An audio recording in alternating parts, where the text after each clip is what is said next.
Good morning, everybody, or good afternoon or evening, wherever you are. Just woke up and just thinking about life and everything. I just played an American Century Golf Tournament.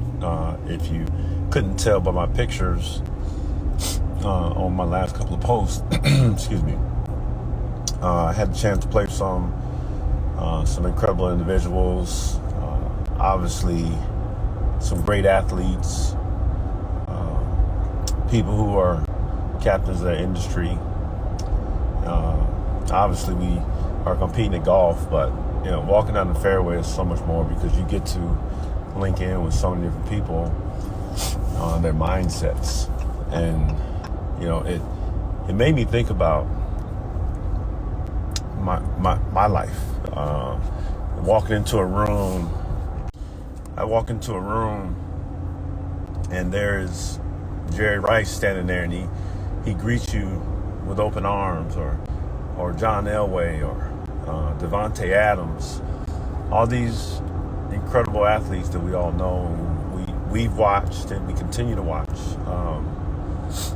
Think about the things that I've been able to accomplish in my career, and I'm recognized for those things. I remember about my 8th or 9th year in the league, and I hadn't won a championship yet. And I wanted to, but I didn't know what it meant. I didn't know what it took. So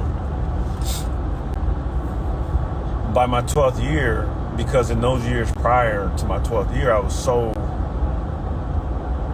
driven on becoming the best version of me, I didn't even think about, I want to win, because there was a purpose that was inside of me. And that purpose was to become the best version of myself. So every day, like working on shooting, working on conditioning, working on becoming a better teammate. Yeah, I had my moments where I sucked. I had my moments where I needed to learn something. I needed to listen. I needed to pay attention. But every day I was striving to learn, to observe those in front of me. And all the while, I was watching those receive their glory, their flowers. I was watching Michael Jordan win championships. I was watching Tim Duncan win championships. I was watching Kobe Bryant. I was watching, in my era, all the people that won championships. I was watching them, and I wanted nothing more to be on that stage at the end of the year. But it just wasn't my time. And in those moments, I was building myself stronger. And so by my 12th year, my glory comes. It was my turn. And sure enough, that occasion was monumentous for me and for my teammates and organization of Boston and my family. For Kevin Garnett, for Paul Pierce, we had traveled so far. We had lost so many games to get to this moment in 2008, and it was just completely unbelievable. It was a moment that I honestly thought never was going to happen for me. See, when you win, so many things have to happen. It's not just you're the best player on the planet, because there's only in our lifetimes a few players that can say that.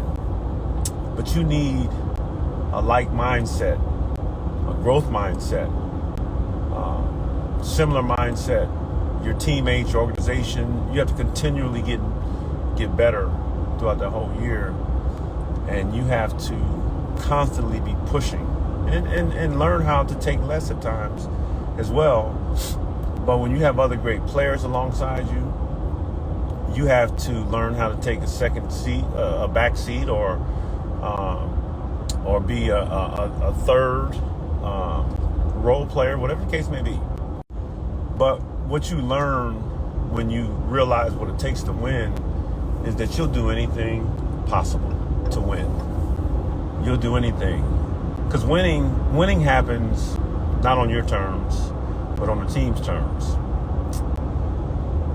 With all that being said, I went again in 2013, and most of you that follow me know this. And, I've had my individual accomplishments, and then ultimately being named as a Hall of Famer in 2018 with a very esteemed, celebrated class. I think about all those things, and they're amazing, but that none of them define who I am. None of them make them who I am. And sitting here thinking about it, I'm like, oh man, I did this and I did that, and I run into people all the time that say, man, you were this and you were that, and at the end of the day, like I'm now just a man raising his kids, and now I'm a high school coach. I love to travel the world. I love to do so many things. But when I look back over the course of my career, I think about how many players that were better than me. How many players that should be Hall of Famers, that could have been Hall of Famers. But it was just that one thing that they didn't do, that they didn't stay committed to. When I was in high school, there were so many players better than me. In college, there were so many players better than me. How many guys that I admired when I got to the NBA? They were all examples. The cautionary tales: don't drink, steer away from this person and these individuals. Those things I always focused on in my life.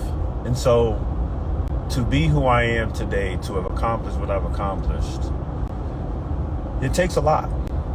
And I didn't talk about it. I didn't tell anybody the things I wanted to do. I just kept my nose down and I just focused on it. So yes, there are people out there that have the potential, that can be champions, that can be Hall of Famers, but are they committed to the process? I committed to the process. My hardware is what it is. And this weekend allowed me to understand and appreciate it, walking down the fairways with Larry Fitzgerald, sitting in the room, because what a lot of these men knew, and what I kind of took from this weekend, is that these things that we've done, that people want our autographs for or take pictures with us, they don't define who we are. They don't make us any better than anybody else. It doesn't change the rules for us. We still have to be contributing members of society, people who continually make this world a better place. And that is my goal, to figure out how to inspire young people and even older people to live their best life. That's been my mission from day one.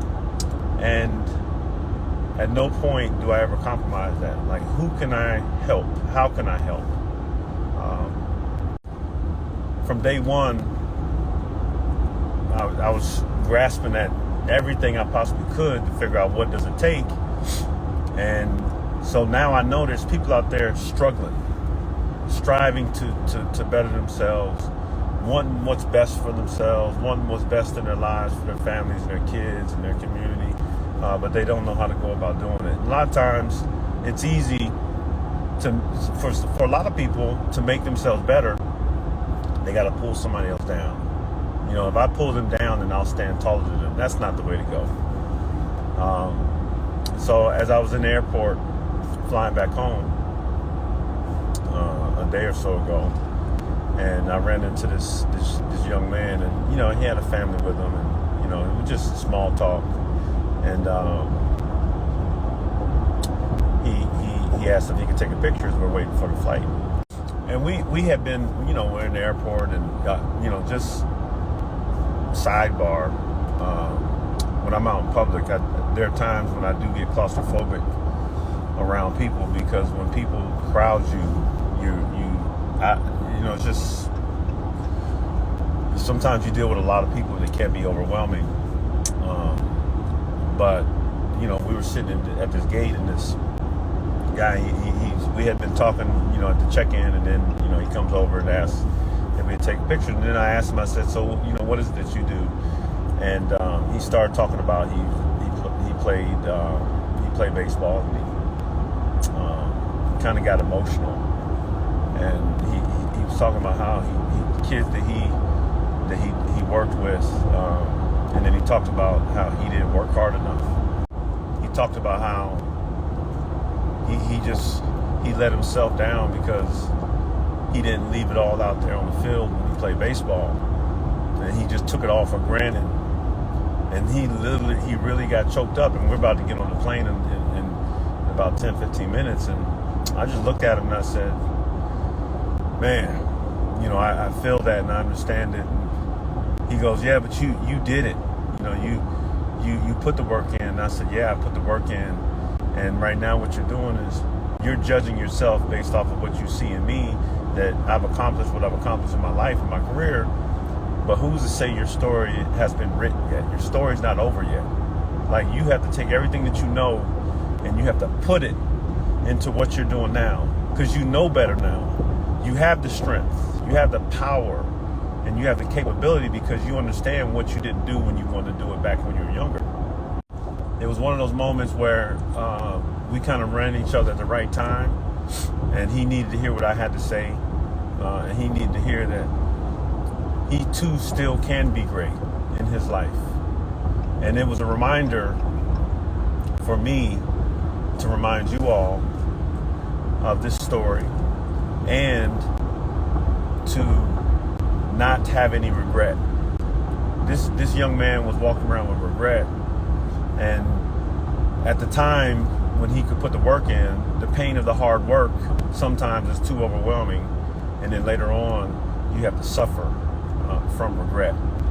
So I'm reminding you all that stop judging yourselves against other people and their greatness. The things that they've done in their lives sometimes can make you and all of us feel small. We're looking at other people's lives and like, oh man, he did this and he has this, and this guy, look at that car, look at that house that person lives in. Comparison is a thief of joy. Just appreciate what you have and just stay on your mission. Just stay focused on what it is that you want to do. Because somebody was rich, wealthy, won a championship, got married, whatever age, 25, 30, 35, 40, that's not your journey. Whatever it is, whatever mission that you're on, just stay on it. Because your greatness is waiting for you, but you have to give to it. You have to sacrifice. You have to commit. You have to go through the pain of it. And then on the other side, your glory is waiting. So all those things that you're afraid of, the fear, on the other side of that fear is your greatness waiting for you. There is no secret. I don't possess anything different than anybody else that's ever played the game of basketball or sport for that matter. There's no secret. We can talk about all the small things, the special ingredients. There's no secret. You just have to be willing to sacrifice that which is in front of you every single day. Going to parties, being in clubs, drinking, hanging out with your friends. Like, are you willing to sacrifice all those things to live your best life, to be able to achieve incredible things in your life, in your job, or in a particular sport that you play? That's what's going to set you apart from everybody else. That's what made me who I am, because I sacrificed. I sacrificed the everyday mundane activities that most kids aren't willing to sacrifice, because you think that your parents don't want you to have fun. You think, oh, my mom never wants me to have fun. She doesn't want me to hang out with my friends, and my mom is this and she's that, and no, your mom is just trying to hope and help that you have a great life. She's trying to hope that you get through these young teenage years so you can focus and live your best life, so she could be so proud of you and the life that you get to live as an adult. That's what your parents, everybody's parents want for their children, for the most part. So I know that was a lot, but it was on my heart. And to the young man that I spoke to in Reno in the airport, I know great things are ahead of you. Keep your head down, keep fighting. Know your glory is waiting for you.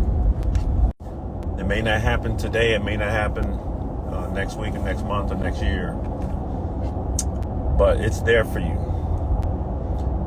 And whatever that glory is, whatever success that you reach from being committed to the process, it's going to change your life. It's going to make you a better person, and it's going to make the people around you better. You guys have a good day.